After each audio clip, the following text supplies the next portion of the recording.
যত সময় গড়াচ্ছে ততই উত্তপ্ত হচ্ছে বাংলাদেশ।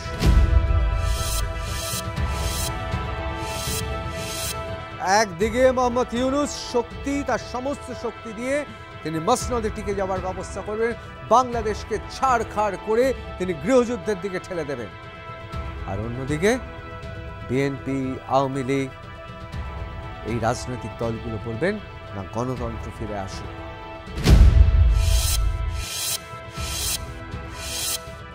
সে খ্রিস্টান হোক, বৌদ্ধ হোক, হিন্দু হোক, এদেরকে নিশ্চিহ্ন করে দেবে। আর শারিয়া ল এবং মহিলাদের স্বাধীনতা কেড়ে নেওয়া এদের ঘোষিত নীতি। বাংলাদেশের হিউম্যান রাইটস, মানবাধিকার এখন প্রতি পদে পদে লঙ্ঘিত হচ্ছে। সাধারণ মানুষ মরছে, সংখ্যালঘুরা মরছে, দিনের পর দিন গৃহযুদ্ধের পরিবেশ সৃষ্টি হচ্ছে বাংলাদেশে।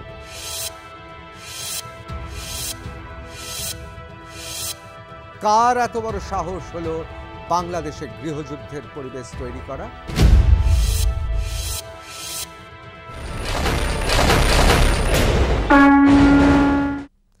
যত সময় গড়াচ্ছে ততই উত্তপ্ত হচ্ছে বাংলাদেশ। তিনটে বিষয়ে আজকে আলোচনা করব। এক, বাংলাদেশে কি চলছে গভীর ষড়যন্ত্র? এই ষড়যন্ত্র কে রচনা করছে, কোথা থেকে রচনা করছে? দুই, বাংলাদেশ কি ক্রমশ গৃহযুদ্ধের দিকে এগিয়ে চলেছে? তিন, শেখ হাসিনা সত্যি কি ঢাকায় পৌঁছাবেন? আজকে এই তিনটে বিষয়ে আলোচনা করব। আমি ঋতব্রত ভট্টাচার্য, আপনারা দেখছেন রণক্ষেত্র। শেষ পর্যন্ত দেখবেন, তার কারণ এই তিনটে প্রশ্নই এই মুহূর্তে গোটা বিশ্ব জুড়ে, গোটা দুনিয়া জুড়ে ঘুরছে। প্রথমেই বলি, আজকের শীর্ষক বাংলাদেশ ইন রিভার্স ডিরেকশন। কেন বলছি? তার কারণ জুলাইতে যে আন্দোলন হয়েছিল, তারপর গত বছরে অর্থাৎ 2024-এর অগস্ট মাসে যে ঘটনাগুলো ঘটেছিল, এখন কি কোথাও একদিকে এগোচ্ছিল ঘটনা, এবার উল্টো দিকে এগোতে চলেছে? আসুন বিশ্লেষণ করা যাক।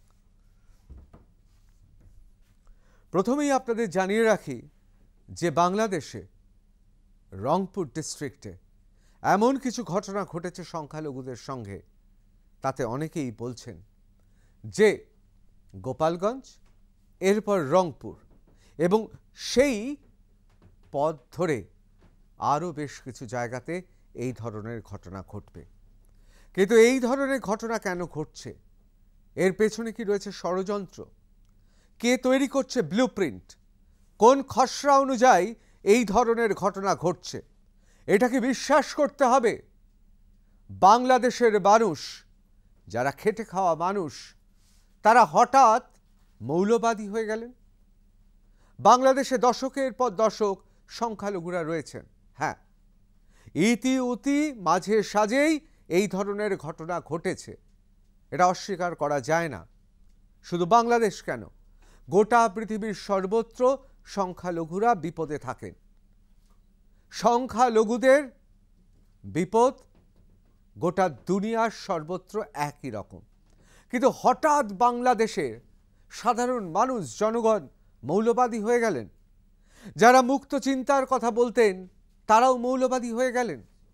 যে বাংলাদেশের বিভিন্ন জায়গায়, এমনকি খোদ ঢাকাতেও বিভিন্ন আবাসনে যেখানে সংখ্যালঘুরা তারা তাদের দুর্গাপুজো করতেন, এসব কি পাল্টে গেল, নাকি এর পেছনে গভীর ষড়যন্ত্র আছে? গোপালগঞ্জে একটা ষড়যন্ত্রের ছাপ আমরা দেখতে পেয়েছি। অনেকে বলছেন বাংলাদেশের একের পর এক শহরে এই রকমভাবে আগুন জ্বালানো হবে। এই রকম আগুন জ্বালানো, কোথাও প্রতিপক্ষ আওয়ামী লীগ, কোথাও প্রতিপক্ষ হবে সংখ্যালঘু। আসলে গৃহযুদ্ধের পরিস্থিতি, পরিবেশ সৃষ্টি করার সম্ভাবনা প্রবল থেকে প্রবলতর। একবার শুধু চোখ বুলিয়ে নেব। এনডিটিভি লিখছে, Bangladesh news, over a dozen Hindu homes ransacked in Bangladesh's Rangpur district. বাংলাদেশের রংপুর ডিস্ট্রিক্ট সেখানে বলা হচ্ছে 1 ডজনেরও বেশি হিন্দু ঘর বাড়ি একেবারে লুটপাট চালানো হয়েছে, মাটির সঙ্গে মিশিয়ে দেওয়া হয়েছে। In today's episode of India Global, mob violence is rampant in Bangladesh. In the latest incident, over a dozen homes belonging to Bangladeshi Hindus were damaged by a mob over the weekend in northwestern Bangladesh. অর্থাৎ বাংলাদেশের উত্তর পশ্চিমাঞ্চলে এই রংপুর ডিস্ট্রিক্টে বেছে বেছে সংখ্যালঘু হিন্দুদের বাড়ি ভাঙচুর করা হয়েছে। The violence erupted on Saturday after a 17-year-old Hindu youth allegedly made derogatory remarks against the prophet on social media. দেখুন, এখানেই সন্দেহ। 17 বছরের একটি হিন্দু ছেলে তিনি বাংলাদেশের সাধারণ মানুষের, বাংলাদেশের সংখ্যাগরিষ্ঠর ধর্মকে আঘাত করেছেন, তাদের ভাবাবেগ আঘাত করেছেন। দেখুন, এই ঘটনা যদি সত্যি হয়ে ওঠে বা এই ঘটনা যদি সত্যি হয়, তাহলে তীব্র নিন্দা জানাতে হবে। পৃথিবীর কোনো দেশে কোনো মানুষের বিশ্বাসে স্বতঃপ্রবৃত্ত হয়ে আক্রমণ করা বা এই ধরনের কোনো রকম মন্তব্য অনভিপ্রেত। কিন্তু প্রশ্ন হচ্ছে, 17 বছরের একরত্তি একটি ছেলে, তার এত বড় সাহস সংখ্যালঘু হয়ে সে এই ধরনের মন্তব্য করবে? দ্বিতীয় সন্দেহ যে আমি ধরেই নিলাম 17 বছরের অর্বাচীন কোনো ছেলে সামাজিক মাধ্যমে কিছু লিখেছে, কিন্তু এত ভঙ্গুর, এত ফ্র্যাজাইল, যারা সেখানকার প্রাজ্ঞ মানুষ আছেন তারা তো জানেন এটা অর্বাচীন বলেছে। কেউ যদি কারোর ধর্মের প্রতি অবমাননা করে, তার জন্য আইন আছে, আদালত আছে, তাকে শাস্তি দেওয়ার সমস্ত পথ খোলা আছে। তাহলে কি কোথাও এই অজুহাতে এই ঘটনা ঘটানো হলো? এই প্রশ্নটা উঠছে। Police have since arrested the teenager, a third semester student at a private polytechnic institute. দেখুন, এই ছেলেটি, সে ছাত্র, এটি পলিটেকনিক ইনস্টিটিউটে পড়ে এবং পুলিশ তাকে গ্রেফতারও করেছে। কিন্তু তারপরে যেটা হলো, attacked and vandalised several Hindu homes on Saturday night. গত শনিবার রাত থেকে একের পর এক হিন্দু বাড়িতে আক্রমণ চালানো হয় এবং সেই আক্রমণ চলে শনিবার রাত থেকে একেবারে রবিবার সন্ধে পর্যন্ত। The army brought the situation under control. Mohammad Yunus on Tuesday ordered repairs of the damaged house. এই যে এগুলো ক্ষতি হয়েছে, দেখতেই পাচ্ছেন। এই যে মহিলা বসে আছেন, চতুর্দিকে তাদের বাড়িঘর ভেঙে দেওয়া হয়েছে, দেখতে পাচ্ছেন। পরে অবশ্য মুখ রক্ষার্থে বাংলাদেশের অনির্বাচিত রাষ্ট্রপ্রধান তিনি বলেছেন এগুলো মেরামত করে দেওয়া হবে। দেখুন, অবশ্যই মেরামত করা যায়, কিন্তু মানুষের হৃদয়ের গভীরে সত্যি কি মেরামত করতে পারে রাষ্ট্র? এই ধরনের ঘটনা ঘটল কেন? যেখানে বাংলাদেশে এই মুহূর্তে ডক্টর মোহাম্মদ ইউনূস রাষ্ট্রপ্রধান, তাহলে কি এই গোটা বিষয়টা করানো হয়েছে? তাহলে কি একটা ষড়যন্ত্রের ব্লুপ্রিন্ট রয়েছে? তাহলে কে পারে বাংলাদেশে এই ব্লুপ্রিন্ট রচনা করতে? এই প্রশ্নের উত্তর আমরা খুঁজছি। আপনাদের বলেছি না, তিনটে বিষয় আমরা আলোচনা করব। তার মধ্যে একটি বিষয়, বাংলাদেশ কি তাহলে গৃহযুদ্ধের দিকে এগিয়ে যাচ্ছে? এই ধরনের ঘটনা, এই ধরনের উপসর্গ আসলে কিসের জানান দেয়? জানান দেয় একটা সিভিল ওয়ার, গৃহযুদ্ধ শুরু হবে। ঠিকানা বদলে যাবে, কখনো গোপালগঞ্জ, কখনো রংপুর, কখনো বা ঢাকার কাছে, কখনো বা চট্টগ্রাম, কখনো কক্সবাজার। একের পর এক ঠিকানা বদলে যাবে, আর গৃহযুদ্ধের এই ঘটনাগুলো আস্তে আস্তে গোটা বাংলাদেশকে গ্রাস করবে। এখন প্রশ্ন হচ্ছে, যার হাতে সেনাবাহিনী রয়েছে, যার হাতে পুলিশ প্রশাসন রয়েছে, যার হাতে রাষ্ট্রীয় ক্ষমতা রয়েছে, এমনকি যার হাতে আন্তর্জাতিক বিভিন্ন শক্তি রয়েছে, সে মসনদে বসাকালীন তাহলে কার এত বড় সাহস হলো বাংলাদেশে গৃহযুদ্ধের পরিবেশ তৈরি করা? এই প্রশ্নের উত্তর আমাদের খুঁজতে হবে। কে করাচ্ছে? তাহলে কি কেউ অদৃশ্য সুতো ধরে টান দিচ্ছে? তাকে দেখতে পাচ্ছি না, শুধু দেখতে পাচ্ছি একের পর এক ঘটনা। আমরা এই প্রসঙ্গে আলোচনা করব। দেখুন, একদিকে যখন গৃহযুদ্ধের পরিবেশ ক্রমশ স্পষ্ট থেকে স্পষ্টতর হচ্ছে, ঠিক সেই সময় কাটাছেঁড়া শুরু হয়ে গেছে। তার কারণ 1 জুলাই পেরিয়ে আমরা এখন অগস্ট মাস, অর্থাৎ 2025-এর অগস্টে পৌঁছেছি।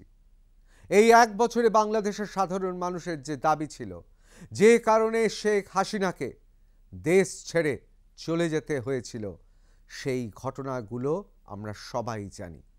যে কারণগুলো সেই সময় উত্থাপিত হয়েছিল, সেই কারণগুলো তার কি নিবারণ হয়েছে? সেই সমস্যাগুলোর কি সমাধান হয়েছে?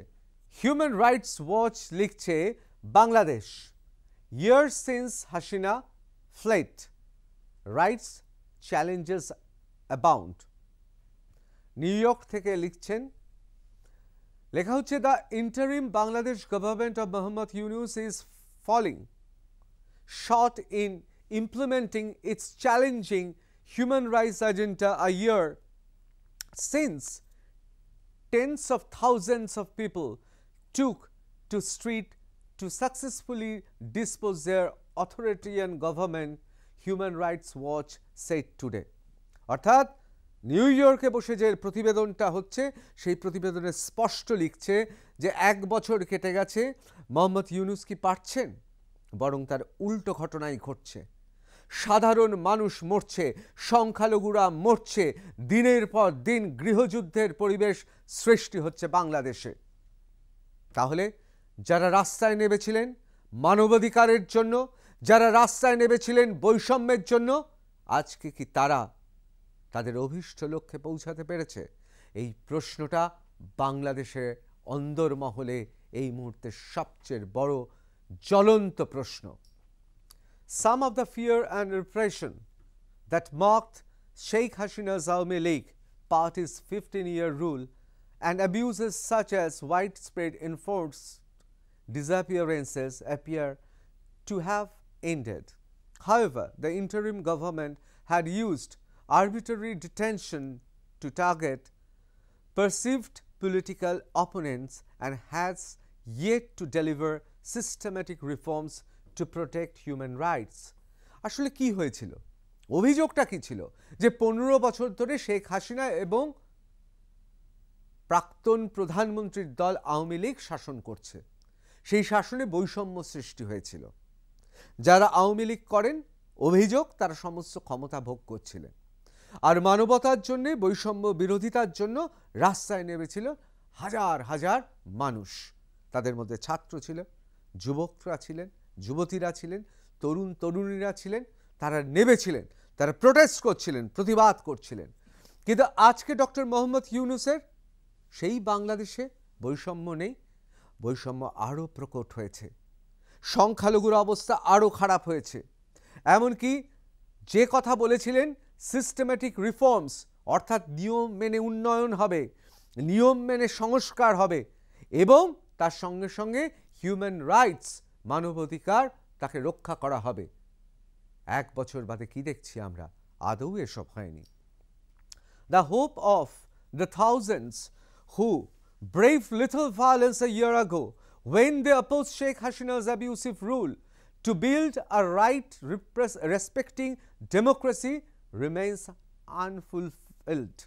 একেবারে পরিষ্কার নিউ ইয়র্ক থেকে হিউম্যান রাইটস, অর্থাৎ হিউম্যান রাইটস ওয়াচ লিখছে যে আজ থেকে 1 বছর আগে যে কথাগুলো বলা হয়েছিল, যে শেখ হাসিনার সরকার তার সাধারণ মানুষের সঙ্গে যে ব্যবহার করছে, যে এক নায়কতন্ত্র সেখানে প্রতিষ্ঠা হয়েছিল এবং মানবাধিকার সেখানে লঙ্ঘিত হচ্ছিল, আজকে 1 বছর বাদে একই ছবি, ঠিক একই ছবি দেখা যাচ্ছে। এবং সেখানে বলছে যে আ রাইটস রেসপেক্টিং ডেমোক্রেসি রিমেন্স আনফুলফিলড, অর্থাৎ গণতন্ত্রকে শ্রদ্ধার সঙ্গে স্মরণ করে যে সুন্দর শাসন ব্যবস্থা করার কথা বলা হয়েছিল, সেটা আদৌ হয়নি। যদি তর্কের খাতিরে ধরেই নি যে শেখ হাসিনা একনায়কতন্ত্র এবং তার গোটা দল আওয়ামী লীগ তারা শোষণ করেছে, তাহলে শুধুমাত্র মসনদটা পরিবর্তন হয়েছে, কিন্তু সেই ব্যবস্থার পরিবর্তন হয়নি, বরং আরও খারাপ হয়েছে। The interim government appears stuck juggling an unreinforced security sector. নিরাপত্তার ক্ষেত্রে তারা চরমভাবে অকৃতকার্য হয়েছে। Sometimes violent religious hardliners and political groups that seem more focused on extracting vengeance on Sheikh Hasina's supporters than protecting Bangladesh's right. সংখ্যালঘু তো ছেড়েই দিলাম, তাদের ওপর অত্যাচার নেমে এসেছে, কিন্তু বাংলাদেশে যারা বাংলাদেশের সংখ্যাগরিষ্ঠ কিন্তু যারা আওয়ামী লীগের সমর্থক, তাদের ওপরও নির্মম অত্যাচার করা হচ্ছে। দেখুন, কোনো পার্টির পক্ষে বলছি না, আমাদের দেশ নয়, আমাদের কোনো ওখানে পার্টি নেই, কিন্তু বাংলাদেশের হিউম্যান রাইটস, মানবাধিকার এখন প্রতি পদে পদে লঙ্ঘিত হচ্ছে। 11 reform commissions established in 2024, as well as the United Nations Office of High Commissioner of Human Rights, and both Bangladeshi and international human rights activists have submitted detailed recommendations to the interim government that are still pending. অর্থাৎ বাংলাদেশে আপনারা জানেন যে reform commissions হয়েছে, অর্থাৎ সংস্কারের যে commission হয়েছে যা 2024-এ তৈরি হয়েছে তারা, এবং ইউনাইটেড নেশনের যে অফিস রয়েছে high commissioner of human rights, তারাও এই সরকারের কাছে, এই ইন্টারিম গভর্নমেন্টের কাছে, অন্তর্বর্তী সরকারের কাছে তারা যে রেকমেন্ডেশনসগুলো দিয়েছে, অর্থাৎ যে যে ক্ষেত্রে এই মুহূর্তে অনতিবিলম্বে সংশোধন করা উচিত, সংস্কার করা উচিত, সেই রেকমেন্ডেশনগুলো রয়েছে, সরকারের কাছে রয়েছে, কিন্তু কাজের কাজ কিছু হয়নি। Meanwhile, the government is facing enormous challenges, including an alarming surge in mob violence, political violence, and harassment of journalists by political parties and other non-state groups. এই যে যত সময় এগিয়ে চলেছে, আমরা কি দেখতে পাচ্ছি? সেখানে মব ভায়োলেন্স, সেখানে জনতা হিংস্র হয়ে উঠছে। একবারও ভাববেন না এই জনতা সে জনতা, এই জনতা আমার আপনার মতো খেটে খাওয়া মানুষ নয়। এই হিংস্র জনতার পেছনে কারা আছে? বিভিন্ন গোষ্ঠী আছে, বিভিন্ন মৌলবাদী শক্তি আছে, বিভিন্ন স্বার্থান্বেষী শক্তি আছে, এরা মব ভায়োলেন্স করছে। পলিটিক্যাল ভায়োলেন্স, পলিটিক্যাল রাজনৈতিক ভায়োলেন্স চলছে। আওয়ামী লীগ করে, তাকে একদম শেষ করে দাও, শেষ করে দাও, অর্থাৎ পলিটিক্যাল ভায়োলেন্স চলছে, রাজনৈতিক হিংসা চলছে। আর কি চলছে? হ্যারাসমেন্ট অফ জার্নালিস্ট, যে কারণে বাংলাদেশের মিডিয়াতে সাংবাদিকরা, দেখুন বাংলাদেশে যে সমস্ত সাংবাদিকরা আছেন তারা প্রাজ্ঞ, তাদের মধ্যে অনেকেই আছেন যারা সত্য কথাটা বলতে চান, সাংবাদিকতার ধর্ম তারা মানেন, কিন্তু তারা মুখ খুলতে পারছেন না। বাংলাদেশের বড় বড় টেলিভিশন চ্যানেলগুলো তারা পারছে না খবর দেখাতে, ফুটেজ দেখাতে পারছে না। তার কারণ ডক্টর মোহাম্মদ ইউনূস এবং তার উপদেষ্টারা তারা সতর্ক দৃষ্টি রেখেছে। সেখানকার প্রেস সচিব তারা এডিটরদের, বিভিন্ন এডিটরদের তারা ফোন করে প্রায় হুমকি দিচ্ছে, পাচ্ছে না। বাংলাদেশের খবরের কাগজগুলো তাদের এমন নিশানা করা হয়েছে তারা খবর দিতে পারছে না। বাংলাদেশের ইউটিউব চ্যানেলগুলো তারা বলতে পারছে না, সত্যিটা বলতে পারছে না। একবারও ভাববেন না বাংলাদেশে শিক্ষিত, মার্জিত, স্থিতধী, সত্যদ্রষ্টা সাংবাদিকরা আছেন, কিন্তু তারা কিছু করতে পারছেন না। তাদের এই যে লিখেছে হ্যারাসমেন্ট অফ জার্নালিস্ট, এমন একটা পরিস্থিতি তৈরি করা হয়েছে যে আমাদের পৃথিবীর গণতন্ত্রের চতুর্থ স্তম্ভ যাকে বলা হয়, সেই সংবাদ মাধ্যম বাংলাদেশের নীরব, কিছু বলতে পারছে না, চেষ্টা করছে, বলতে পারছে না। তার কারণ কোনো টেলিভিশনের মালিক যদি বলে, তার টেলিভিশনের ক্ষতি করে দেবে। সুতরাং মালিক সাংবাদিককে বলছে, না ভাই দেখে শুনে খবর করো। বাংলাদেশের সাধারণ মানুষ আপনারা জেনে রাখুন, তথ্যের আধারে কাঁপছে। আসলে বাংলাদেশের গণতন্ত্র এখন তথ্যের আধারে কাঁপছে। এই যে মব ভায়োলেন্স হচ্ছে, পলিটিক্যাল ভায়োলেন্স হচ্ছে, এর পেছনে কারা? এর পেছনে রয়েছে non state group such as religious hardliners, বেশ কিছু রিলিজিয়াস হার্ডলাইনার্স মানে যারা ধর্মীয় চরমপন্থী তারা রয়েছে। আর কারা রয়েছে? বিভিন্ন ধরনের শক্তি রয়েছে, যে শক্তিগুলো সেটা নারী বা মহিলাদের বিভিন্ন দাবি দেওয়া হোক, নারী স্বাধীনতা হোক, মানুষের বাক স্বাধীনতা হোক, মানুষের দৈনন্দিন জীবনযাপনের স্বাধীনতা হোক, সেগুলোকে খর্ব করছে। On July 26 and 27, a mob damaged at least 14 homes belonging to the members of the Hindu minority in Rangpur district. আপনাদের যে কথা বলছিলাম, 14টারও বেশি বাড়ি ভাঙচুর করা হয়েছে। কোথায়? যারা সংখ্যালঘু হিন্দু রংপুরে তাদের। And there are continuing violence against minority communities in Chittagong Hill Tracts. Chittagong Hill Tracts যেখানে মূলত চাকমারা থাকেন, তারা বৌদ্ধ ধর্মে বিশ্বাস করেন, তাদের ওপর অত্যাচার চলছে চিটাগংয়ে। আবার রংপুরে চলছে সাধারণ খেটে খাওয়া একেবারে অত্যন্ত দিন দরিদ্র হতদরিদ্র সংখ্যালঘু হিন্দুদের ওপর এই অত্যাচারগুলো চলছে, একের পর এক চলছে। তাছাড়া তো আমি ছেড়েই দিলাম যে মহিলাদের রাইটস, নারীদের অধিকার নিয়ে যারা কথা বলছেন তাদেরও স্তব্ধ করে দেওয়া হয়েছে। সব মিলিয়ে এমন একটা পরিবেশ সৃষ্টি করা হচ্ছে যেখানে দম বন্ধ। কিন্তু কেন করা হচ্ছে? আমি আগেও যে প্রশ্নটা করেছি, এখনও করছি, কেন করা হচ্ছে? অনেকে বলছেন এগুলো সব ডিজাইন। তাহলে কে ডিজাইন করছে? কাদের মারফত এই ডিজাইনটা তৈরি করা হচ্ছে? মানে কারা এই ঘটনাটা ঘটাচ্ছে? আর পুতুল নাচের রীতিকথার মতো পুতুল নাচটা করাচ্ছে কে? কার হাতে সেই সুতোটা রয়েছে? সেটা আমরা দেখব। দ্য স্টেটসম্যান লিখছে, religious ফ্যানাটিজম knows no bounds in Bangladesh under Yunus. যারা মৌলবাদী তাদের কাছে আর কোনো বাধা নেই, খুল্লাম খুল্লা। The interworld is silently watching the ongoing Hindu genocide in Bangladesh.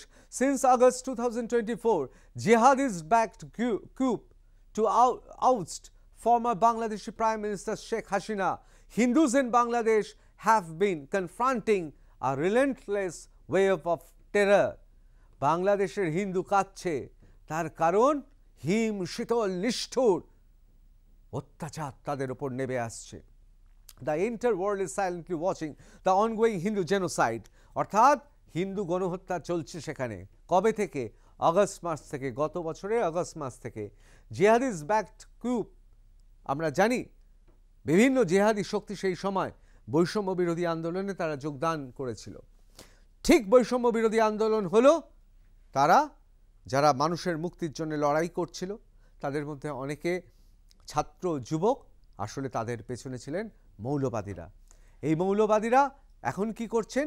সেই সুযোগে লুটপাট চালিয়ে যাচ্ছেন গোটা বাংলাদেশে। তারা তাদের মতো গৃহযুদ্ধ করছে। হাসছে কিন্তু নীরবে আরও একজন, কে সেটা বলবো। এবং তার পাশাপাশি হিন্দু মন্দির থেকে শুরু করে হিন্দু মাইনরিটিস তাদের বিভিন্ন সময় লাগাতার তাদের উপর অত্যাচার করছেন। এবং এই সব দেখছেন কে? কে প্রশাসন চালাচ্ছেন? মোহাম্মদ ইউনূস। মোহাম্মদ ইউনূসের জন্য দায়ী। এবং এই সুযোগে একদিকে হিন্দু বিরোধী, আরেকদিকে ভারত বিরোধী এই বিষয়টাকে রাখছে মানুষের সামনে। কেন?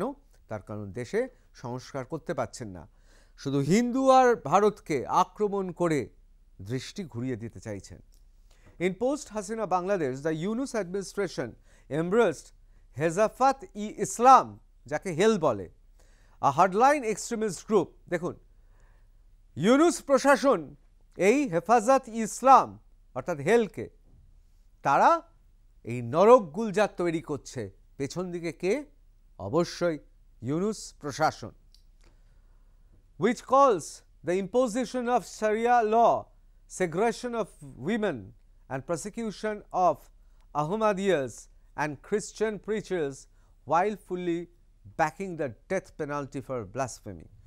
এদের লক্ষ্য হচ্ছে সে খ্রিস্টান হোক, বৌদ্ধ হোক, হিন্দু হোক, এদেরকে নিশ্চিহ্ন করে দেবে আর শারিয়া ল এবং মহিলাদের স্বাধীনতা কেড়ে নেওয়া এদের ঘোষিত নীতি।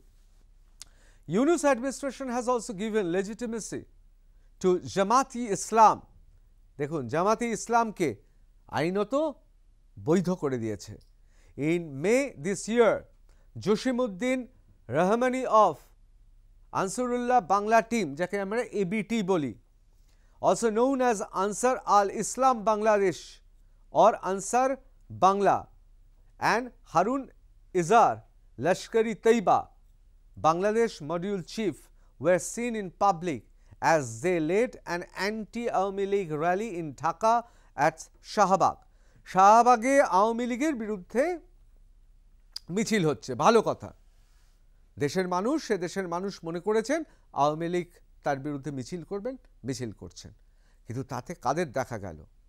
দেখা গেল সেই সমস্ত চিহ্নিত সন্ত্রাসবাদীদের, যারা যারা আনসারুল্লাহ বাংলা টিম অথবা জামাতি ইসলাম অথবা লস্করি তৈবার সঙ্গে রয়েছে, তারা সব বেরিয়ে এসছে।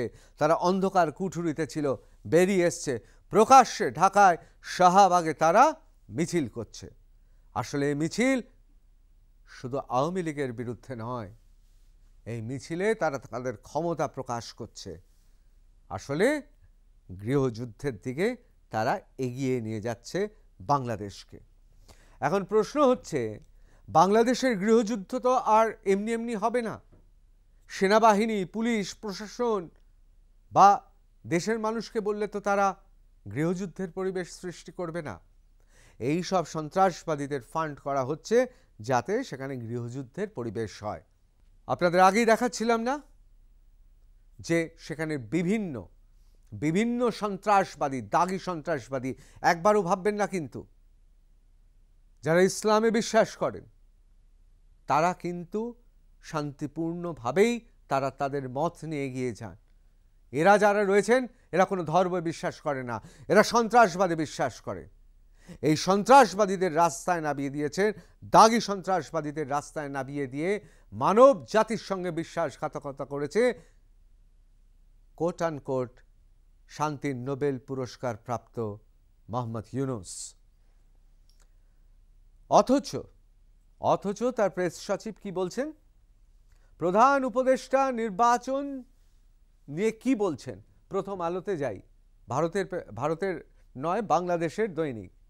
প্রধান উপদেষ্টা বলছেন নির্বাচন কোন সময় হবে? বলছে যে সময় নির্ধারিত সে সময়ই হবে। প্রধান উপদেষ্টা নির্বাচন যে সময়ে বলেছেন তার থেকে একটা দিনও দেরি করা হবে না। কে বলছেন? প্রেস সচিব বলছেন। প্রধান উপদেষ্টার প্রেস সচিব শফিকুল আলম বলছেন আগামী 4-5টা দিন বাংলাদেশের রাজনৈতিক বন্দোবস্তের জন্য একটি ক্রুশিয়াল সময়।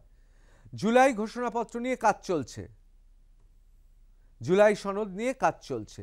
5ই আগস্ট জুলাই গণ অভ্যুত্থানের বর্ষপূর্তি, সেটাকে সামনে রেখে কাজ চলছে। আজ বৃহস্পতিবার সচিবালয়ের গণমাধ্যম কেন্দ্রে বাংলাদেশ সেক্রেটারিয়েট রিপোর্টার্স ফোরাম আয়োজিত সংলাপ অনুষ্ঠানে প্রেস সচিব একথা বলেন। শফিকুল আলম বলেন আগামী 5-6টা দিনে বুঝবো যে আমরা সামনে কোথায় যাচ্ছি। খুব গুরুত্বপূর্ণ এই লাইনটি। কিন্তু একটি বিষয় নিশ্চিত থাকবে, নির্বাচন দেরি হবে না। এইটা হচ্ছে আশ্বাস দেওয়া, প্রতিশ্রুতি দিচ্ছেন। কাদের দিচ্ছেন? বাংলাদেশের সাধারণ মানুষকে। কিন্তু আসল হচ্ছে এই লাইনটা, এটা নিয়ে বিশ্লেষণ করব।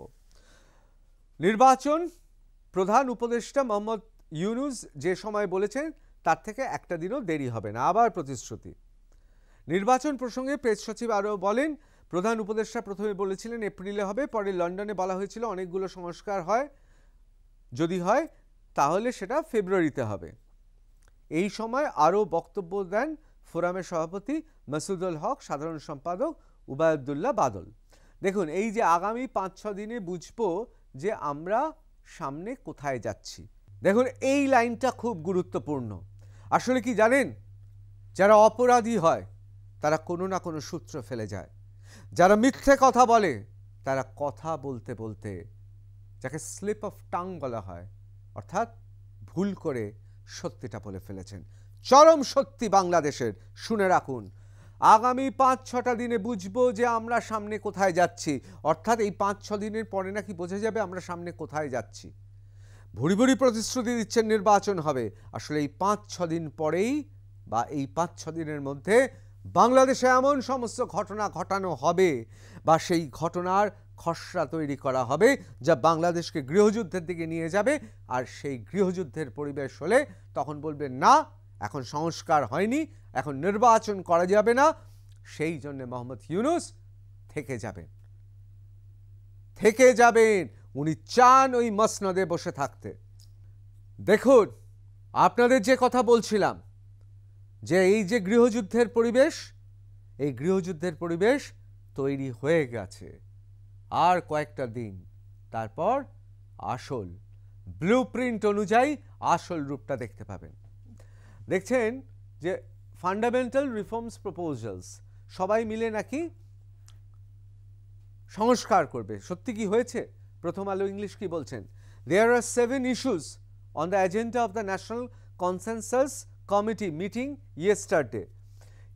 They are recruitment process of the 4 constitutional and statutory institution, অর্থাৎ সমস্ত নিয়ম মেনে নিয়োগ হবে। চারটি তাদের সাংবিধানিক প্রতিষ্ঠান এবং সাংবিধানিক যে ক্ষেত্রগুলো রয়েছে। Formation of a bicameral parliament, election procedure and powers of the upper house, অর্থাৎ সেখানে দুকক্ষ বিশিষ্ট যে জনপ্রতিনিধি তাদের নির্বাচনের জন্য এবং তাদের নির্বাচিত করার জন্য এবং তাদের ক্ষমতা নির্ধারণ। ওমেন্স রিপ্রেজেন্টেশন ইন পার্লামেন্ট, অর্থাৎ পার্লামেন্টে সেখানকার জাতীয় সংসদে মহিলাদের জন্য সংরক্ষণ। Increasing the number of reserved seats for women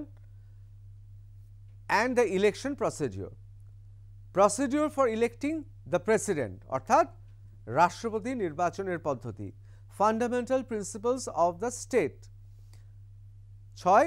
Expansion of citizen fundamental rights in the constitution, অর্থাৎ সেখানকার যে ফান্ডামেন্টাল রাইট অর্থাৎ প্রাথমিক যে তার অধিকার আছে সেই অধিকারগুলোকে তৈরি করা। এটা হাস্যকর নয়? সেখানে সংখ্যালঘু যারা অন্য মতাদর্শে বিশ্বাস করে, সংখ্যাগরিষ্ঠ কিন্তু অন্য মতাদর্শে বিশ্বাস করে, তাদের কোনো জায়গা নেই, এসব নাকি হবে। Powers and responsibilities of president, এবং রাষ্ট্রপতির ক্ষমতা এবং রাষ্ট্রপতির দায়িত্ব এসব নিরূপণ হবে। এর মধ্যে কি হলো? শাহবাগে 4 ঘন্টা ধরে অবরোধ, যান চলাচল বন্ধ, ভোগান্তি। অবরোধকারী দাবিগুলির মধ্যে রয়েছে জুলাই শহীদ ও জুলাই যোদ্ধাদের স্বীকৃতি, শহীদ পরিবারের আহত এবং আজীবন সম্মান, চিকিৎসা, শিক্ষা ও কল্যাণ তার নিশ্চয় করা এবং শহীদ পরিবার ও আহতদের প্রতি দায়িত্ব গ্রহণ করা, আহতদের সকল চিকিৎসা, পুনর্বাসন, কর্মসংস্থান, কল্যাণমূলক ব্যয় রাষ্ট্র বহন করবে, আহত ও শহীদ পরিবার এবং তাদের আজীবন সম্মানজনক ভাতা নিশ্চিত করা, শহীদ পরিবার ও আহতদের অন্য বিশেষ আইনি সুরক্ষা ও সহায়তা কেন্দ্র গঠন করা, শহীদ ও আহতদের ওপর সংগঠিত দমন পীড়নের জন্য দায়ীদের বিরুদ্ধে আন্তর্জাতিক মানদণ্ডে বিচার কার্য সম্পন্ন করা এবং একটি স্বাধীন সত্য ন্যায় কমিশন গঠন করা। দেখুন কি আশ্চর্য, যারা ক্ষমতায় আছেন তারা বসে বসে রাষ্ট্রপতির কি দায়, আপার হাউসে কে যাবে, কোথায় কি সংরক্ষণ হবে, এসব নিয়ে ব্যস্ত। আর এরা ব্যস্ত, এদের দাবি হচ্ছে শাহবাগে 4 ঘন্টা অবরোধ করে এরা দাবি করছেন যারা বৈষম্য বিরোধী আন্দোলনে শহীদ হয়েছে, আহত হয়েছে তাদের জন্য। অর্থাৎ যারা আন্দোলন করেছিলেন তাদের দিকে নজর নেই, এদের নজরকে রাষ্ট্রপতি হবে, কে কোথায় সিট পাবে, কিভাবে আসন ভাগাভাগি হবে, এসব নিয়ে চিন্তা করছে ক্ষমতাশীল অনির্বাচিত সরকারের লোকজন, অর্থাৎ মোহাম্মদ ইউনূসের লোকজন। আর যারা সত্যিকারের আন্দোলন করেছে, পথে নেবে, যাদের রক্ত ঝরেছে, তারা শাহবাগে 4 ঘন্টা অবরোধ করে তারা দাবিগুলো বলছেন। সত্যি তো যারা আহত হয়েছেন, নিহত হয়েছেন, তাদের কর্মসংস্থান, তাদের সম্মান, তাদের ভাতা, তাদের পরিবারের লোকজন, তাদের দেখার ব্যবস্থা নিয়ে কিন্তু একটাও টু শব্দ করছেন না। জিয়ে রাখতে হবে ক্ষোভ, আর এই ক্ষোভ জন্ম দেবে কি? জন্ম দেবে গৃহযুদ্ধের। এই যে গৃহযুদ্ধ তৈরি করা, অর্থাৎ একদিকে সন্ত্রাসীদের নামাও, গৃহযুদ্ধ তৈরি করো, একদিকে সংখ্যালঘুদের ওপর অত্যাচার করো, গৃহযুদ্ধ তৈরি করো। আওয়ামী লীগের কর্মী সমর্থক তাদের নিশ্চিহ্ন করে দাও, তাহলে গৃহযুদ্ধের পরিবেশ আরও দৃঢ় হবে। তখন বলা যাবে যে এখন গণতন্ত্র বিপর্যস্ত, এখন এই অন্তর্বর্তী সরকার এবং মোহাম্মদ ইউনূসই থাকবেন, তার কারণ এই সরকার আমরা চালাবো, আমরা এখানে গণতন্ত্র প্রতিষ্ঠা করার জন্য পরিস্থিতি তৈরি করব। অন্যদিকে উল্টো দিকে খেলছেন না তো মোহাম্মদ ইউনূস, জুয়া খেলছেন না তো। কেন বলছি? তার কারণ এই মুহূর্তে গৃহযুদ্ধের পরিবেশ সৃষ্টি হয়েছে বলে আবার অনেকে বলছেন এর থেকে তো শেখ হাসিনা ভালো ছিলেন। অর্থাৎ মোহাম্মদ ইউনূস তিনি যারা জুলাই আন্দোলন করেছেন তাদের সঙ্গেও বিশ্বাসঘাতকতা করছেন। Bangladesh needs her, Bangladeshi nationals call for return of Sheikh Hasina. তারা বলছেন শেখ হাসিনাকে ফেরত নিয়ে আসা হোক। অন্যদিকে BNP chairperson Khaleda Zia to contest Bangladesh general poll, তিনি আগের থেকে অনেক সুস্থ। BNP vice chairman Abdul Awal Mintoo said the 79-year-old party chief is doing well and she will contest the election from Feni. Feni থেকে দাঁড়াবেন, একেবারে পরিষ্কার বলে দিচ্ছেন উনি সুস্থ আছেন, আগের থেকে ভালো আছেন। বিএনপির খালেদা জিয়া যিনি সুপ্রিমো, যিনি চেয়ারপারসন, তিনি বলছেন দাঁড়াবেন। অন্যদিকে আওয়ামী লীগ তারা বলছেন, তাদের লোকজন বলছেন যে এর থেকে আগের অবস্থাটা অনেক ভালো ছিল, শেখ হাসিনা ফিরে আসুন। Political instability in Bangladesh has raised concern, allegedly for minorities, citizens at the Indo-Bangladesh border demand peace, along with some calling for Sheikh Hasina. এমন গৃহযুদ্ধের পরিবেশ তৈরি হচ্ছে যেটা ভেবেছিলেন মোহাম্মদ ইউনূস তার উল্টো হতে চলেছে। লোকে বলছেন না, শেখ হাসিনা আসুন, তার কারণ তার সময় অবস্থা এর থেকে ভালো ছিল। Bangladesh is currently facing deep political unrest. পরিষ্কার বলা হচ্ছে, মিন্ট বলছে যে বাংলাদেশে এই মুহূর্তে গভীর ষড়যন্ত্রের শিকার। সেখানকার মানুষজন জানেন এখানে রাজনৈতিক হিংসা বেড়ে গেছে। With many expressing deep concern over the ongoing violence and hardships, especially for the minorities of the country, calls for Sheikh Hasina's return. অনেকে বলছেন শেখ হাসিনা ফিরে আসুন, সংখ্যালঘুরা সেখানে টিকতে পারছেন না। আওয়ামী লীগের সমর্থক, নেতা তো ছেড়েই দিলাম, সমর্থক যারা তাদেরও মারধর করা হচ্ছে, গৃহযুদ্ধের পরিবেশ সৃষ্টি করা হচ্ছে, যানবাহন বন্ধ, কোথাও সেটা রংপুর হতে পারে, গোপালগঞ্জ হতে পারে, কেউ জানে না সন্ত্রাসের ঠিকানা কোথায় হবে, গৃহযুদ্ধের মতো পরিস্থিতি তৈরি করা হচ্ছে। সবাই বলছে শেখ হাসিনা ফিরে আসুন। প্রেমানন্দ রায়, a resident of Panchgarh district in Bangladesh, stated, the situation in Bangladesh is not good. Every day we are receiving reports of violence from different parts of the country. We stand firmly in favor of peace, but peace is yet to return. তিনি পরিষ্কার বলছেন আমরা চাই শান্তি বিরাজ করুক, তারা চান শান্তি ফিরে আসুক। যে খেলাটা, যে জুয়াটা খেলতে গিয়েছিলেন মোহাম্মদ ইউনূস, অনেকে বলছেন ঠিক উল্টোটা হচ্ছে। অর্থাৎ শান্তির জন্য এই মুহূর্তে শেখ হাসিনার ফিরে আসা উচিত।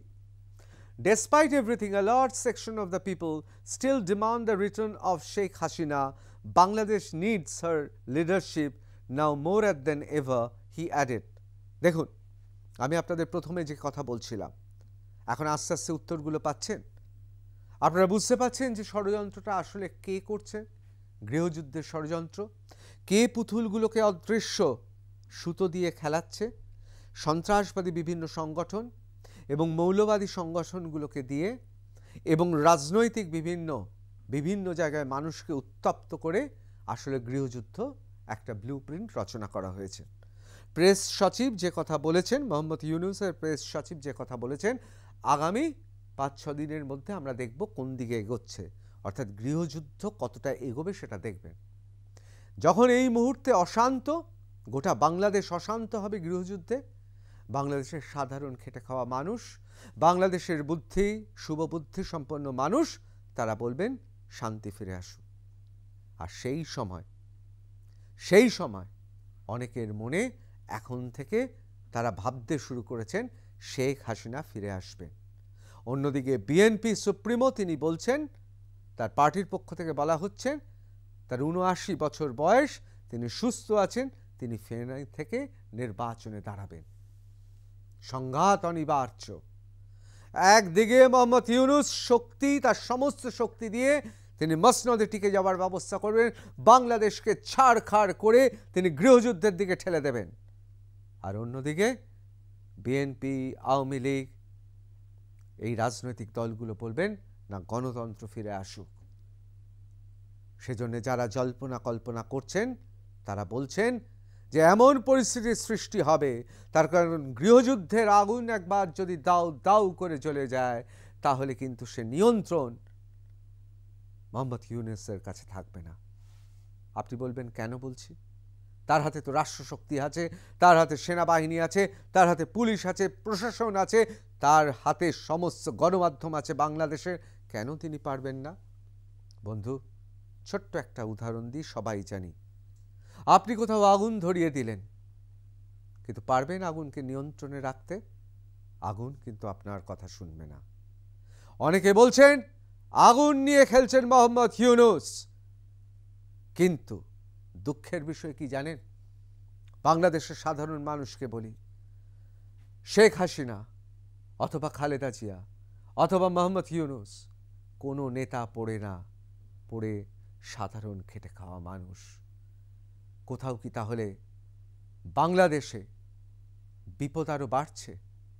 বাড়তে বাড়তে বিপদ কি এমন জায়গায় চলে যাবে যা নিয়ন্ত্রণের বাইরে? তখন শুধু সংখ্যালঘুরা কাঁদবে না, তখন কাঁদবে মানুষ, কাঁদবে বাংলাদেশে। আপনার কি মত? অবশ্যই জানাবেন।